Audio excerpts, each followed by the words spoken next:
9 experienced hikers. A perfectly planned route through the Ural Mountains of Russia. Manageable winter weather. This was a team that had done this exact kind of trek dozens of times before. In January of 1959, they set out on their expedition. They never came back. It took 3 long weeks for rescue teams to finally locate their last known campsite. What they found there would become one of the most chilling and baffling mysteries of all time. Their tent had been sliced open, but not from the outside. It was ripped apart from the inside. All 9 hikers had fled the relative safety of their shelter, running out into the brutal, freezing night. We're talking minus 30 degrees Celsius. They were found scattered across the snowy landscape in their underwear.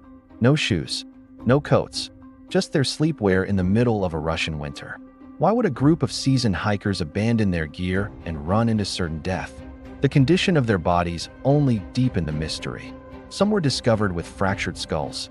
Others had broken ribs, injuries so severe that doctors compared the force required to that of a high-speed car crash. Yet, there were no external signs of a struggle, no wounds on the skin. And here's where it gets truly strange. There were no other footprints found anywhere near the scene. No signs of an attacker, no weapon, and no animal tracks. Just the 9 hikers' bare footprints leading away from the tent. One of the women was found in a ravine, missing her tongue and her eyes. Another disturbing detail: some of their clothing was found to be highly radioactive. The Soviet government at the time quickly classified the files, sealing off the entire region for 3 years. Their official cause of death was listed as death by an unknown compelling force. That was their final explanation: an unknown compelling force. For over 64 years, investigators, scientists, and enthusiasts have tried to piece together what happened that night. Theories range from an avalanche to secret military weapons testing, from infrasound-induced panic to something far more unconventional. But every theory has its holes. An avalanche wouldn't explain the strange internal injuries or the radiation. Military testing doesn't account for the lack of other human tracks. To this day, the Dyatlov Pass incident remains the most disturbing and perplexing unsolved mystery in modern history. A story that continues to haunt us because the simple truth is, we still don't have a better explanation than the one given all those years ago. What was that unknown, compelling force that drove 9 experienced hikers to their terrifying deaths? Before we get into what happened, it's crucial to understand who these 9 people were. Because this wasn't a group of amateurs. They weren't unprepared, and they definitely weren't reckless. In fact, they were some of the most experienced winter hikers in the entire Soviet Union. The group was led by Igor Dyatlov, a 23-year-old engineering student at the Ural Polytechnic Institute. Dyatlov was truly exceptional. He had designed and even built his own radio equipment from scratch. He'd already led multiple successful expeditions into some of Russia's most demanding and unforgiving terrain. People who knew him described him as calm, methodical, and deeply respected. The rest of the group were his peers, fellow students, and recent graduates, ranging in age from 20 to 38. Most of them had already earned their Category 2 hiking certifications, which was the Soviet Union's official grading system for wilderness expeditions. This wasn't just a casual trip for them. It was a serious undertaking. This specific journey was designed to earn them the coveted Category 3 certification, the highest level possible. The route they planned was incredibly difficult, but for a team with their skills, it was achievable. They were set to ski 350 kilometers right through the northern Urals in the dead of winter. Their ultimate destination was a mountain called Otorten. To get there, they had to pass through a high ridge nestled between 2 peaks. In the language of the local Mansi people, that ridge had a name: Koletsyakal. Translated, it means dead mountain. The name itself is a chilling premonition of the mystery that was about to unfold, a mystery that has baffled investigators and researchers for decades. What could have possibly happened to such a skilled and prepared team on that desolate mountainside? We're about to dive into all the strange and terrifying details. In January 1959, a group of 10 experienced hikers set off on an ambitious expedition into the Ural Mountains. They were young, full of life, and excited for the adventure ahead. They left the city of Sverdlovsk by train, and their mood was infectious. Photos from the journey show them laughing, singing, and full of optimism. Many of them kept detailed diaries, and reading them today, you get a real sense of their friendship and excitement. The pages are filled with inside jokes, observations about the stunning, snowy landscapes, and friendly teasing. They were blissfully unaware that these cheerful entries would be the last words any of them would ever write. Just a few days into their trek, on January 28th, one member of the group, Yuri Yudin, started suffering from severe joint pain. The pain was so bad he had no choice but to turn back. It was a decision that would haunt him, but it ultimately saved his life. He said a difficult goodbye, watching his 9 friends continue on, disappearing into the vast, white wilderness. Yuri would spend the rest of his days, until his death in 2013, desperately searching for answers about what happened next. The remaining 9 hikers pushed forward. We know from their diaries that they reached the slopes of a mountain known by the local Mansi people as Kholat Cycle, which translates to Dead Mountain. Their final diary entry is dated February 1st. The weather was turning against them. Heavy snow was falling, and visibility was getting worse by the minute. It was then that they made a strange and fatal decision. Instead of descending about a mile down to the safety of the tree line, where they could have found shelter from the wind, they chose to set up their tent right there on the exposed, open slope. This is the first major mystery of the case. These weren't beginners, they were seasoned professionals. Any experienced hiker would have known to seek the protection of the forest. The tree line was warmer, shielded from the elements, and far, far safer. Why did they stay on the exposed mountainside? We'll likely never know for sure. But what we do know is that sometime during that cold, dark night, something terrifying happened inside that tent. Something that caused them to flee into the frozen darkness and to their deaths. When the group failed to return on schedule, a search operation was launched on February 20th, 1959. Volunteer searchers and military units were sent to their last known location. 6 days later, on February 26th, they found the camp. But what they discovered made even the most experienced military search teams stop and stare in silence. The tent was still standing, but it had been cut open from the inside. Multiple long slashes were ripped through the fabric, as if the occupants needed to escape so urgently they couldn't even use the entrance flap. Inside the tent, all 9 sets of shoes were neatly arranged. All their winter coats were left behind. All their equipment was still in place. Food was still there. Whatever made them leave, it happened in seconds. In the middle of the night, in minus 30-degree temperatures, without shoes, without coats, the search team followed 9 sets of footprints leading away from the tent, down the slope toward the tree line. The footprints were calm, not running, walking. This detail is one of the most disturbing in the entire case. They were walking, calmly, away from their tent, into the dark, half-dressed, into lethal cold. Why weren't they running? At the edge of the tree line, they found the first 2 bodies, Yuri Doroshenko and Yuri Krivonischenko. They were barefoot, wearing only their underwear. Their hands were burned. There was a small fire nearby, clearly made in a hurry. They had broken branches off the cedar tree above them, some as high as 5 meters up, suggesting they had climbed it. Why would a person with no shoes, in minus 30-degree weather, climb a tree? What were they looking at? Between the tree line and the tent, 3 more bodies were found: Igor Dyatlov, Zenaida Kolmogorova, and Rustam Slobodin. They were found in positions suggesting they had been crawling back toward the tent. Dyatlov was frozen with his arm raised, as if shielding his face from something. Slobodin had a small crack in his skull, but it was the final 4 bodies that truly changed everything. The last 4 bodies were not found until May, buried under 4 meters of snow in a ravine 75 meters from the tree line. What the medical examiner found shocked everyone present. Nicholas the Beau Brignolel, massive skull fracture. So severe it could not have been caused by a fall or a fist. Ludmila Dubinina and Semyon Zolotaryov, multiple broken ribs on both sides. The force required to cause these fractures was compared by the medical examiner to a serious car crash. But there were no external wounds, no bruising on the skin. The force had come from inside the impact, like an explosion or extreme pressure wave. And then, Ludmila Dubinina. Her tongue was missing. Her eyes were missing. Her lips were missing. Soft tissue, removed. The medical examiner could not determine whether this happened before or after death. There was no explanation for it.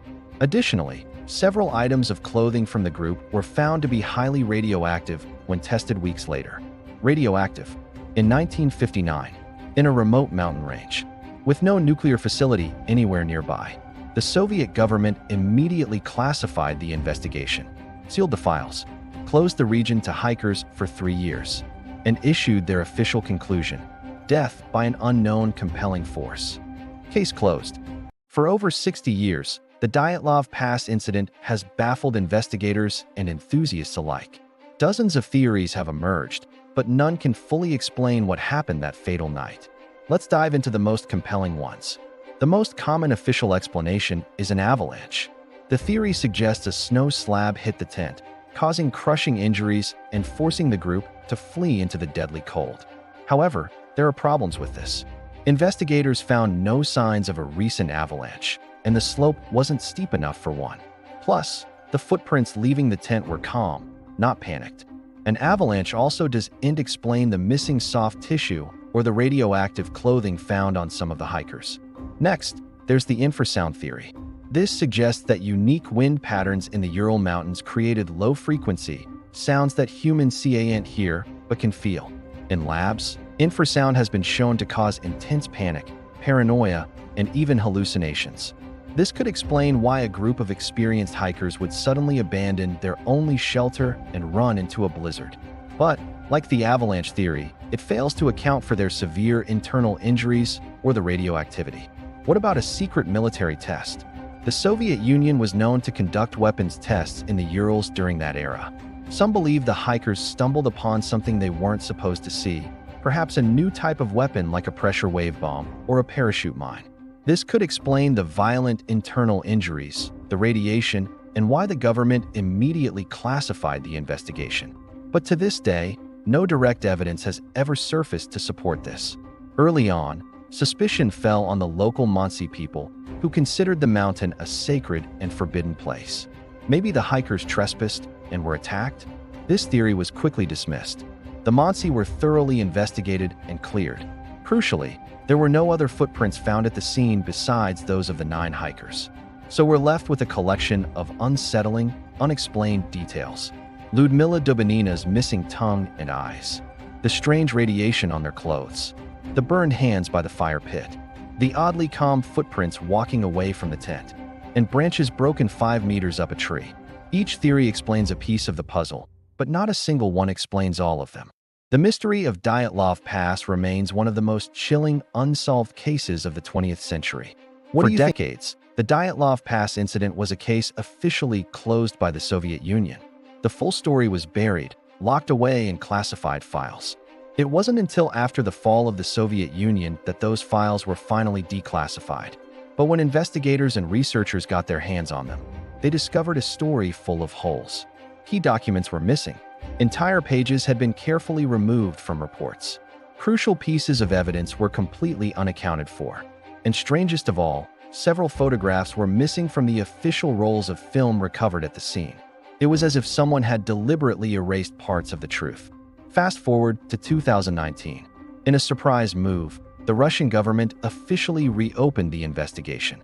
They announced to the world that they would finally get to the bottom of this decades-old mystery. Their plan was to examine 3 specific and only 3 possible explanations: a classic avalanche, a snow slab avalanche which is a bit different, or a sudden hurricane. What was really telling, though, was what they wouldn't investigate. They explicitly stated, before even starting, that they would completely exclude any criminal or paranormal theories. It seemed like they had already decided what the answer couldn't be. Then, in July 2020, they announced their official conclusion. The 9 hikers, they said, were killed by a slab avalanche combined with extremely low visibility and brutal weather conditions. Case closed. But for most independent researchers and people who have followed this case for years, this explanation was immediately rejected. It just didn't add up. It still couldn't explain so many of the bizarre details. Why were the hikers missing soft tissues like their eyes and tongues? Why did some of their clothing show high levels of radiation? What about the severely burned hands on some of the bodies? And how could an avalanche explain the calm, single-file footprints leading away from the tent, not the panicked scramble you'd expect? Why did they climb high into the trees, only to freeze to death? The official story just crumbles under the weight of these questions. So, the Russian government closed the case again, and the world was left exactly where it started all those years ago. with 9 adventurous young people dead on a desolate mountainside and absolutely no real answers. The mystery of Dyatlov Pass endures, as chilling and unsolved as ever. Imagine being the only one to survive just because you got sick and had to turn back. That was Yuri Yudin's reality. He was supposed to be the 10th member of the Dyatlov group, but a sudden pain in his leg saved his life. For the next 54 years, he dedicated himself to uncovering the truth of what happened to his friends. He revisited the site of the tragedy multiple times. He pored over every single declassified document he could get his hands on. He gave hundreds of interviews, hoping someone, somewhere, held a missing piece of the puzzle. But in 2013, before he passed away, Yuri Yudin admitted defeat. His final words on the matter were haunting. "I don't know what happened, and I have accepted that I will never know." The silence of the mountain held its secrets tight. That mountain pass, where the shredded tent was discovered, was later officially renamed Dyatlov Pass, a permanent tribute to the group's young leader, Igor Dyatlov. Even today, every year, adventurous hikers and investigators attempt the same route. Some are drawn by the challenge, others by a morbid curiosity, and some are still searching, hoping to find something, anything, that might finally shed light on that fateful night. Let's just recap the sheer strangeness of it all. 9 experienced hikers went to sleep in their tent on February 1st, 1959. In the middle of the night, something terrified them so much that they sliced their way out from the inside, rushing into the lethal, sub-zero wilderness without shoes, without proper coats, without any logical explanation. Some were found to have died from hypothermia, which is understandable given the conditions. But others had injuries that defied all reason, crushed ribs and fractured skulls, with no external signs of a struggle. One of the women was found missing her tongue, her eyes, and even her lips. Faced with this inexplicable scene, the official investigation by one of the most powerful governments in the world concluded that the hikers' deaths were caused by an unknown compelling force. Think about that. An unknown compelling force. Perhaps that's the most honest and accurate description anyone has ever given. Because over 6 decades later, after countless theories involving everything from avalanches to secret military tests and even aliens, that is still exactly what this mystery is. Unknown and utterly compelling. Some mysteries get solved with time. New evidence, new technology, new eyes on old facts. And then there are mysteries like the Dyatlov Pass incident, a case where every new answer creates 3 new questions, where the closer you look, the less you understand, where the only thing that grows with time is the certainty that something truly bizarre happened on that frozen mountain, something we are not fully equipped to explain. Let's set the scene. It's February 1959 in the harsh, unforgiving Ural Mountains of the Soviet Union. A group of 9 experienced hikers, all students or graduates from the Ural Polytechnical Institute, set out on a challenging expedition led by Igor Dyatlov. They were skilled, they were prepared, and they were supposed to send a telegraph when they finished their route on February 12th. But that telegraph never came. Weeks went by with no word. Finally, a search party was sent out. On February 26th, they found the hikers' tent, abandoned on the slopes of a mountain ominously named Kolet Syakhl, or Dead Mountain, in the local Monsey language. The tent had been sliced open from the inside. Inside, all the group's belongings and shoes were left behind. It was as if they had fled in a panic into the brutal -30°C wilderness, wearing little more than what they slept in. The first 2 bodies were found a mile away, downhill, near the edge of a forest under a large pine tree. They were barefoot and dressed only in their underwear. They had built a small fire. 3 more bodies, including Igor Dyatlov's, were found between the camp and the pine tree, seemingly frozen while trying to return to the tent. The search for the remaining 4 hikers took more than 2 months. When they were finally discovered in a ravine, buried under 4 meters of snow, the true horror of the mystery deepened. These 4 had suffered catastrophic internal injuries. One had a crushed chest, another a fractured skull. One of the women was missing her tongue and eyes. Yet, strangely, there were no signs of external struggle, no soft tissue damage that would normally accompany such devastating injuries. Soviet investigators officially closed the case, stating the cause of death was a compelling natural force. What compelling natural force makes experienced hikers cut their way out of a tent and run shoeless into a blizzard, only to die from injuries comparable to a high-speed car crash? Over the years, theories have ranged from an avalanche to a secret military weapons test, from an encounter with the local Mansi people to infrasound-induced panic, and even a UFO or Yeti attack. Each theory tries to explain a piece of the puzzle, but none can account for all the bizarre facts. Why the internal injuries with no external signs? Why the missing tongue? Why did some of their clothes contain high levels of radiation? Every new answer just adds to the chilling enigma. 9 people went into the wilderness. None came out, and the mountain has never said a word. What do you think happened on that fateful night? Let me know your theories in the comments below. If this story kept you awake, share it with someone tonight. Like this video, subscribe to Historva, because history is full of questions that were never meant to be answered, and we are here to make sure you never stop asking them.